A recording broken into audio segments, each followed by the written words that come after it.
Hello friend, मैं राकेश सोनी और आज मैं इस वीडियो में आप लोगों को स्विच गियर या सर्किट ब्रेकर के साइजिंग और सिलेक्शन के बारे में एक्सप्लेन करूंगा। तो चलिए हम अपना वीडियो स्टार्ट करते हैं।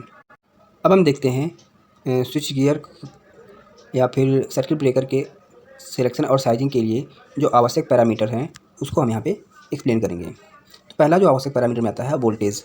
वोल्टेज के अकॉर्डिंग जो है सर्किट ब्रेकर या स्विच गियर का इंसुलेशन होता है। और दूसरा जो है फ्रीक्वेंसी। फ्रीक्वेंसी जो वैरी होने पे उसका जो है रिएक्टेंस वैरी होता है और रिएक्टेंस वैरी होने से जो उसका लॉसेस होता है, लॉसेस वैरी होता है। इसलिए फ्रीक्वेंसी जो है एक आवश्यक पैरामीटर है। और उसके बाद आता है उसका जो फेस, कितने फेस का है, वायर कैसा है, उसके अकॉर्डिंग जो टर्मिनल होते हैं, और पोल कितने पोल का है, single pole, double pole, triple pole या फिर 4 पोल का है। और इसके बाद आता है जो रेटेड कंटिन्यूअस करंट रेटिंग और जो फुल लोड पे जो टेम्परेचर राइज़ होता है, कितना राइज़ होना चाहिए, वो भी हमारे लिए वो एक आवश्यक पैरामीटर है। और इसके बाद जो है रेटेड फेज़, जो rated short circuit with stand current और टाइम, ये भी जो है हमारे लिए एक आवश्यक पैरामीटर है। इसके रिगार्डिंग जो है हम सर्किट ब्रेकर का या फिर स्विच गियर का सिलेक्शन और साइजिंग करते हैं। अब हम आगे बढ़ते हैं और देखते हैं कि जो हमारा जो ब्रेकर है, ब्रेकर का जो स्टैंडर्ड रेटिंग है वो R10 सीरीज़ को फॉलो करता है। R10 सीरीज़ मतलब कि वो जो है R10 सीरीज़ में आता है 1, 1.25, 1.6, 2, 2.5, 3.15, 4, 5, 6.3, 8 एंड मल्टीपल ऑफ 10। और यहाँ पे एग्जांपल के लिए हमने यहाँ पे सब दे रखा है कि जैसे कि 1, 10, 100, 1000। और जैसे हम ले लेते हैं 6.3 तो 63, 630, 6000 एंड 300। इस तरीके से सारे जो है यहाँ पे स्टैंडर्ड रेटिंग, जितने भी ब्रेकर का जो स्टैंडर्ड रेटिंग है यहाँ पे R10 सीरीज़ के रिगार्डिंग होता है। और सर्किट ब्रेकर पे मैंने एक ऑलरेडी वीडियो बना रखा है जिसका लिंक मैं इस वीडियो के डिस्क्रिप्शन में दे दूँगा, जहाँ से आप सर्किट ब्रेकर का जो वीडियो है उसको आप देख सकते हैं। देख के ब्रेकर का कितने टाइप के होते हैं, उसका रेटिंग कितना होता है, उसमें सब पूरा एक्सप्लेन किया हुआ है। तो अब हम आगे देखते हैं कि हम जो है मोटर के लिए जो ब्रेकर का साइजिंग कैसे कैलकुलेट करते हैं, हम यहाँ पे देखते हैं। हम यहाँ पे पहले एमसीबी लेते हैं। मोटर के लिए हम एमसीबी सेलेक्ट करने के लिए उसको हम यहाँ पे देखते हैं। तो जो मोटर होता है, मोटर का जो रेटिंग जो होता है वो पावर होता है, पावर एचपी में या फिर किलोवाट में दिया होता है। तो सबसे पहले हमें मोटर का रेटेड करंट कैलकुलेट करना होता है और उसके बाद जो है हम मल्टीप्लाई फैक्टर 1.25 से रेटेड करंट में मल्टीप्लाई करते हैं, जिससे वो एमसीबी का साइज़, हमें कितनी साइज़ का जो है एमसीबी सेलेक्ट करना है वो हमें वहाँ से पता चल जाता है। अब उसके बाद हम स्टैंडर्ड रेटिंग देते हैं एमसीबी का, जो R10 सीरीज़ को फॉलो करता है। वहाँ से हम स्टैंडर्ड रेटिंग का एमसीबी लेते हैं, जो 1.25 से मल्टीप्लाई फैक्टर होता है उससे अप स्ट्रीम, मतलब अप अगली रेटिंग वाला। और यहाँ पे हम एक डायग्राम के रूप में देख सकते हैं। यहाँ पे ब्रेकर में एमसीबी सेलेक्ट किया है जिसका जो रेटिंग है 1.25 इंटू IR, और कॉन्टेक्टर, उसके बाद ओवरलोड रिले और मोटर। हम इसको एक एग्जांपल लेके समझते हैं। हमने मोटर का जो पावर है वो 75 किलोवाट का एक मोटर लिया और जो एमसीबी हमें सेलेक्ट करना है तो उसके लिए है हमें पहले रेटेड करंट कैलकुलेट किया। आई आर कैलकुलेट करने के लिए kilowatt into 1000 divide by √3 into voltage into cos phi. हमने यहाँ पे मोटर के केस में cos फाई 0.8 लिया है, तो इस हिसाब से IR जो निकलता है वो आता है 130 एम्पियर। और 130 एम्पियर। अब उसके बाद जो है हम यहाँ पे एमसीबी का साइजिंग सेलेक्ट करते हैं, तो 130 इंटू 1.25, तो यहाँ से हमें आ गया 163 एम्पियर। तो अब 163 एम्पियर का तो हमारे पास कोई ब्रेकर है ही नहीं, तो हम इसके जो है अप स्ट्रीम, ऊपर वाला जो है साइज़ का जो है हम ब्रेकर सेलेक्ट करते हैं। तो इसके ऊपर में आता है 200 का ब्रेकर एमसीबी। तो हम यहाँ पे जो एमसीबी सेलेक्ट करते हैं वो 200 एम्पियर का एमसीबी सेलेक्ट करते हैं। और यहाँ पे हम डायग्राम में देख सकते हैं कि एमसीबी जो है 200 एम्पियर का, फिर कॉन्टेक्टर और ओवरलोड रिले और 75 किलोवाट का मोटर। और जो कॉन्टेक्टर है, कॉन्टेक्टर का जो साइजिंग होता है वो 9 एम्पियर से स्टार्ट होता है और 550 एम्पियर तक होता है। तो अब हम देखते हैं आगे, जो मोटर का साइजिंग करने के लिए हम यहाँ पे SFU, स्विच फ्यूज यूनिट को सेलेक्ट करने के लिए हम उसको कैसे सेलेक्ट करते हैं उसको यहाँ पे देखते हैं। तो पहले जो है हम यहाँ पे मोटर का जो रेटेड करंट कैलकुलेट करते हैं। उसके बाद SFU का साइज करने के लिए हम वहाँ पे 1.25 का रेटेड करंट में से मल्टीप्लाई करते हैं और उसके बाद जो है स्टैंडर्ड रेटिंग, SFU का स्टैंडर्ड रेटिंग सेलेक्ट करते हैं।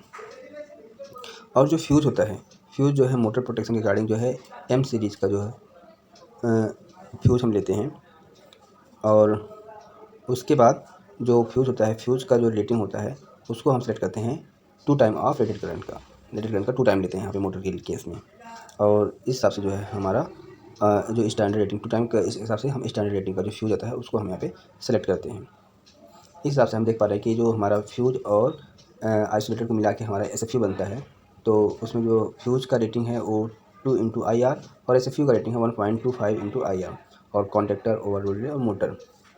अब इसके बाद हम यहाँ पे आगे देखते हैं कि हमें अगर MPCB motor protection circuit breaker का सेलेक्ट करना है तो उस केस में देखते हैं कि पहले हमें हर जगह हमें यही कि IR कैलकुलेट करना होता है और उसके बाद जो है MPCB का साइज़ कैलकुलेट करने के लिए 1.25 से रेटेड करंट में मल्टीप्लाई करते हैं।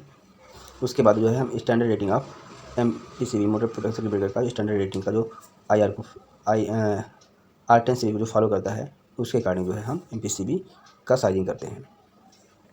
और यहाँ पे जो है ओवरलोड रिले जो है MPCB में इनबिल्ट होता है, इसलिए हमें ओवरलोड रिले लगाने की ज़रूरत नहीं होता है। अब देखते हैं ACB का सिलेक्शन करने के लिए अगर हमारा मोटर का रेटिंग मोटर जो है 55 किलोवाट से ज़्यादा है तो हम उसके लिए जो है ACB का यूज़ कर सकते हैं। तो पहले हम यहाँ पे देखते हैं कि पहले हम इसमें के लिए हमें पहले जो मोटर है, मोटर का IR वैल्यू मतलब रेटेड करंट जो है हम यहाँ से कैलकुलेट करते हैं। उसके बाद जो है हम ACB का साइजिंग करने के लिए उसमें हम 1.25 से मल्टीप्लाई करते हैं और उसके बाद हम R10 सीरीज़ के हिसाब से जो है स्टैंडर्ड रेटिंग जो है ACB का हम सेलेक्ट करते हैं, जैसा कि यहाँ पे देख पा रहे हैं। बट यहाँ पे हमें ओवरलोड रिले नहीं, यहाँ पे अगर हमारा मोटर की जो है पावर ज़्यादा का है तो इसलिए हम यहाँ पे MPR यूज करते हैं, मोटर प्रोटेक्शन रिले का यूज करते हैं। अब हम आगे देखते हैं ट्रांसफार्मर का साइजिंग, ब्रेकर का साइजिंग करने के लिए हम यहाँ पे एक्सप्लेन करेंगे। तो देख पा रहे हैं आप, पहले हमें इसके लिए जो दोनों साइड का जो हमारा प्राइमरी और सेकेंडरी साइड का जो करंट है, रेटेड करंट है, उसको हम यहाँ पे पहले कैलकुलेट करते हैं। उसके बाद सर्किट ब्रेकर जो बोथ साइड दोनों साइड में जो करंट सेलेक्ट करना है उसका जो है रेटिंग हम साइजिंग 1.10 जो मल्टीप्लाई फैक्टर है उससे जो है रेटेड करंट में हम मल्टीप्लाई करते हैं और इस हिसाब से जो है फिर हम दोनों साइड का जो स्टैंडर्ड रेटिंग का सर्किट ब्रेकर है हम सेलेक्ट करते हैं। यहाँ पे हम देख पा रहे हैं कि सर्किट ब्रेकर यहाँ पे ट्रांसफार्मर में प्राइमरी सेकेंडरी साइड में सर्किट ब्रेकर लगा है जिसको जो है रेटेड करंट से 1.10 से यहाँ पे मल्टीप्लाई करते हैं। हम यहाँ पे इसको एक एग्जांपल के लेके एक्सप्लेन करते हैं। तो एग्जांपल लिया हमने जो एक ट्रांसफार्मर सेलेक्ट किया, जो ट्रांसफार्मर का जो कैपेसिटी है 2500 kVA का ट्रांसफार्मर है और जो उसका वोल्टेज है 22 kV टू 415 वोल्ट का स्टेप डाउन ट्रांसफार्मर है। तो पहले हम यहाँ पे प्राइमरी साइड का जो रेटेड करंट है उसको हम कैलकुलेट करते हैं। तो उसका फार्मूला है transformer capacity in KVA divide by √3 into primary side का जो वोल्टेज है इन KV में, उसको हम यहाँ पे लेते हैं। तो यहाँ पे हम देख पा रहे हैं कि यहाँ से हमारा आता है कैलकुलेट करने पे 65.61 एम्पियर प्राइमरी साइड का करंट आया। अब यहाँ पे हम जो SFU या फिर जो है वैक्यूम सर्किट ब्रेकर का सिलेक्शन करने के लिए हम यहाँ पे मल्टीप्लाई फैक्टर 1.10 से मल्टीप्लाई करते हैं तो यहाँ पे आ गया हमारा 72.17 एम्पियर। लेकिन जो हमारा SFU है या फिर वैक्यूम सर्किट ब्रेकर है उसका जो स्टार्टिंग होता है 630 एम्पियर से 4000 एम्पियर तक का जो सर्किट ब्रेकर है वो अवेलेबल है। तो हम यहाँ पे SF6 या फिर वैक्यूम सर्किट ब्रेकर 630 एम्पियर का जो और 22 kV के लिए हम यहाँ पे सेलेक्ट करते हैं। और इसके बाद सेकेंडरी साइड का जो है करंट हम रेटेड करंट जो कैलकुलेट करते हैं तो उसका फार्मूला है transformer capacity in KV divide by √3 into secondary side का जो वोल्टेज है इन KV में। तो इसको कैलकुलेट करने के बाद हमारे आता है, हमको मिलता है 3478.1 एम्पियर।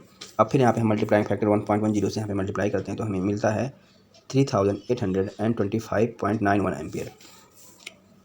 तो अब हम यहाँ पे देखते हैं अपर साइड का जो है स्टैंडर्ड रेटिंग होता है वो सिलेक्ट करते हैं तो यहाँ पे हमें 4000 एम्पियर मिलता है। तो हम यहाँ पे ट्रांसफार्मर का जो है सेकेंडरी में 4000 एम्पियर का ACB सिलेक्ट करते हैं।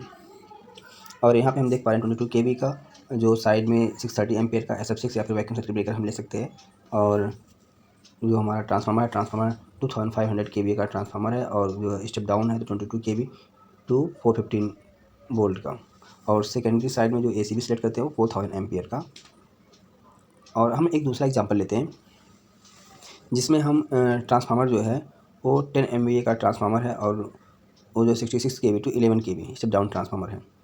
तो यहाँ पे हम प्राइमरी साइड का जो रेटेड करंट है उसको कैलकुलेट करते हैं तो हमें मिलता है 87.48 एम्पियर। तो हम यहाँ पे SF6 का जो साइजिंग होता है तो यहाँ पे हम 1.10 से मल्टीप्लाई करते थे, हमें मिलता है 96.23 एम्पियर। बट हमें जानते हैं कि SF6 and vacuum circuit breaker जो है 630 एम्पियर से स्टार्ट होता है और 4000 एम्पियर तक होता है। तो हमारा प्राइमरी साइड में जो सर्किट ब्रेकर है उसका साइज़ जो SF6 यूज़ हम करते हैं, क्योंकि SF6 का हम यूज़ कर सकते हैं। यहाँ पे वैक्यूम सर्किट ब्रेकर जो है 33 kV तक के ही मार्केट में अवेलेबल है, हमारे पास अवेलेबल होता है, तो हम यहाँ पे SF6 यूज़ करते हैं। और SF6 का जो साइज़ होगा वो 630 एम्पियर और 66 kV। अब हम सेकेंडरी साइड का जो करंट है उसको कैलकुलेट करते हैं। तो यहाँ पे हम कैलकुलेट करने के बाद हमारे पास आता है 524.88 एम्पियर। तो इसका जो यहाँ पे वैक्यूम सर्किट ब्रेकर का जो साइज़ है उसमें हम रेटेड करंट में 1.10 से मल्टीप्लाई करने के बाद हमको मिलता है 577.37 एम्पियर। और जो इसके बाद जो अब इसका जो रेटिंग का जो वैक्यूम सर्किट ब्रेकर आता है वो 630 एम्पियर ऑफ 11 kV का। इस तरीके से हम यहाँ पे 10 MVA का जो ट्रांसफार्मर है step down 66 kV to 11 kV का, उसके सर्किट ब्रेकर को हम का साइजिंग के बारे में हमने यहाँ पे एक्सप्लेन किया। तो यहाँ पे हमारे 66 kV का प्राइमरी साइड में जो SF6 यूज़ करते हैं जो 630 एम्पियर का है, और ट्रांसफार्मर जो 10 MVA और स्टेप डाउन है 66 kV टू 11 kV, और 11 kV साइड में हम वैक्यूम सर्किट ब्रेकर यूज़ करते हैं जिसका रेटिंग 630 एम्पियर है। अब हम यूज़ करते हैं जो UPS है, UPS के लिए सर्किट ब्रेकर यूज़ करना है तो उसके लिए क्या करते हैं, तो पहले हमें UPS का जो रेटेड करंट है उसको हमें कैलकुलेट करना होता है, और उसके बाद हम सर्किट ब्रेकर का साइजिंग करते हैं। तो उसमें हम 1.10 से रेटेड करंट में मल्टीप्लाई करते हैं, और उसके बाद जो है हम स्टैंडर्ड रेटिंग का सर्किट ब्रेकर सेलेक्ट करते हैं। जैसा कि हम यहाँ पे देख पा रहे हैं, लो वोल्टेज का सर्किट ब्रेकर हम सेलेक्ट करते हैं और रेटेड करंट में 1.10 से मल्टीप्लाई करते हैं। अब उसके बाद जो है लाइटिंग पैनल के लिए सेम हम यहाँ पे भी हम वैसे ही करते हैं। पहले हमारे पास टोटल जो रेटेड करंट है लाइटिंग पैनल का उसको हम कैलकुलेट करते हैं, और उसके बाद जो है सर्किट ब्रेकर का साइजिंग निकालने के लिए हम वहाँ पे 1.10 से मल्टीप्लाई करते हैं, और उसके बाद जो है हम स्टैंडर्ड रेटिंग का जो सर्किट ब्रेकर है उसको हम जो है R10 सीरीज से फॉलो करते हुए हम उसको वहाँ पे सेलेक्ट करते हैं, और इस तरीके से उसका डायग्राम होता है। लाइटिंग पैनल, लो वोल्टेज और 1.10 इंटू IR सर्किट ब्रेकर का साइजिंग होता है। और अब हम देखते हैं जो APFC पैनल होता है या फिर कैपेसिटर पैनल होता है उसके लिए सर्किट ब्रेकर होता है, उसके लिए हम सर्किट ब्रेकर का साइजिंग और सिलेक्शन करते हैं। कैसे करते हैं उसको हम यहाँ पे देखेंगे।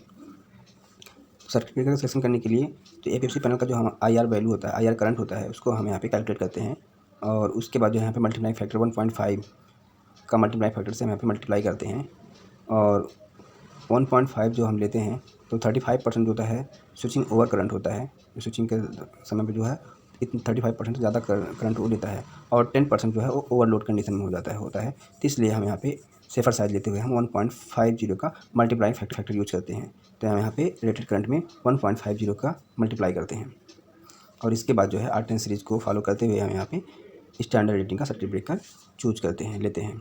और यहाँ से जो है हमारा ये डायग्राम है, कैपेसिटर पैनल है, और यहाँ पे 1.50 इंटू IR जो सर्किट ब्रेकर का साइज होता है। और ये हमारा वीडियो देखने के लिए धन्यवाद। अगर हमारा वीडियो आपको अच्छा लगा हो तो लाइक करें, शेयर करें, सब्सक्राइब करें और बेल आइकन दबाना ना भूलें।